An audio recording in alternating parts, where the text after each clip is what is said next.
In part one of our two-part deep dive into the troubles plaguing the dairy industry, we looked at how the dairy industry got into the trouble it's currently in. Well, we have been struggling with low prices here, mainly lack of processing and a loss of sales. We get hit harder than some of the surrounding states because of our product mix here. What we need is more cheese production in Michigan. Now we look at where the industry is headed. I'm Janelle Brose, and this is Farm News 5. Farm News 5 is brought to you by Ford. First, a number of in-state dairy processing plants are in the works to help absorb the state's excess milk. In March, Foremost Farms broke ground on a new processing facility in Greenville. Once up and running, it could receive 6 million pounds of raw milk per day.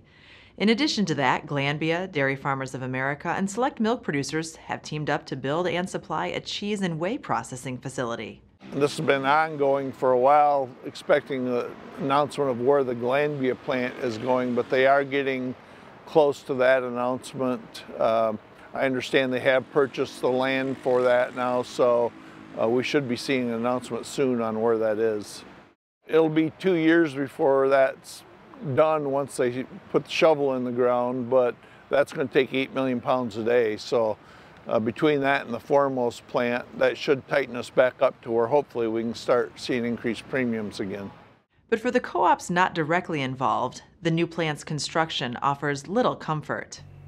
Glanbia, DFA, Select, those entities are going to be first and foremost getting into whatever plant is built. And if we're not a financial investment into it, we're going to be the last ones to the party, unfortunately, in my opinion. You know, there's a lot of rumors on what's going out in the industry right now that those entities, Select, the Dundalks, are starting to expand their operations. So they have every intentions to fill the needs of that new plant, regardless of what MMPA does. So I'm concerned.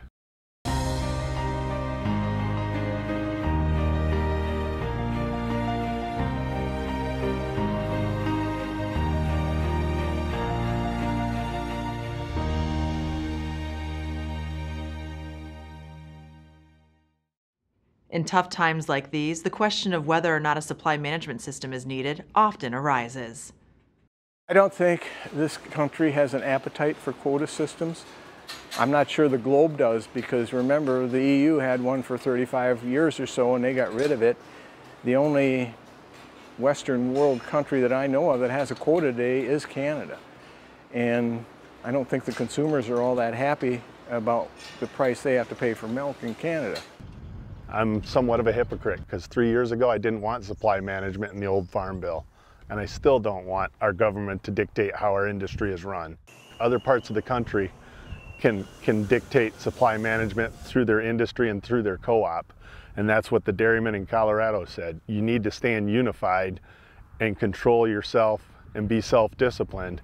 I think here in Michigan with DFA, MMPA, with Foremost, Prairie Farms, I think y'all can stand together and try and do something to control this supply until the capacity of production catches up to it. Don't rely on a handshake. Minimize your risk. Protect your relationships. Get it in writing.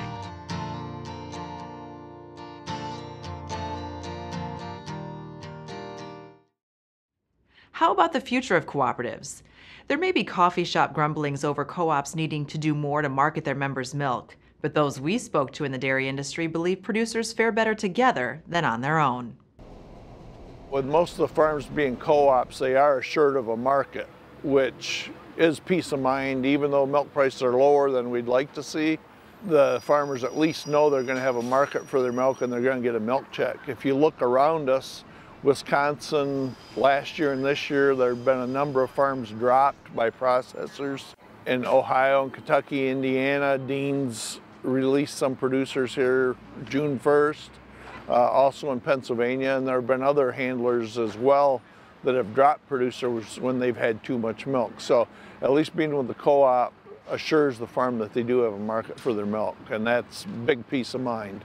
That Walmart plant is having a bigger effect on Dean's than anybody because they were supplying so many of the Walmart stores. They're losing that business, and they told a number of their direct shippers that didn't belong to a co-op that, sorry, June 1st, you got to find another home for your milk or sell your cows, one or the other. That again, when those things happen, I think it builds more confidence back into the co-op system. I mean, especially when you see those other farms that have lost their market totally and have to find some place to buy their milk. I mean, that's when you really realize what the value of being in a co-op is. I know a lot of people are frustrated with them, and I get frustrated with them too, but when you really sit down and think about it, they're doing everything they can do, and it's really a tough spot because, I mean, milk's a commodity, and so there's only so much they can do when you're competing with all this other milk. And when there's too much milk, and everybody knows there's too much milk, they're really limited in what they can do. The Michigan Soybean Promotion Committee is devoted to investing soybean farmer checkoff dollars to address grower concerns.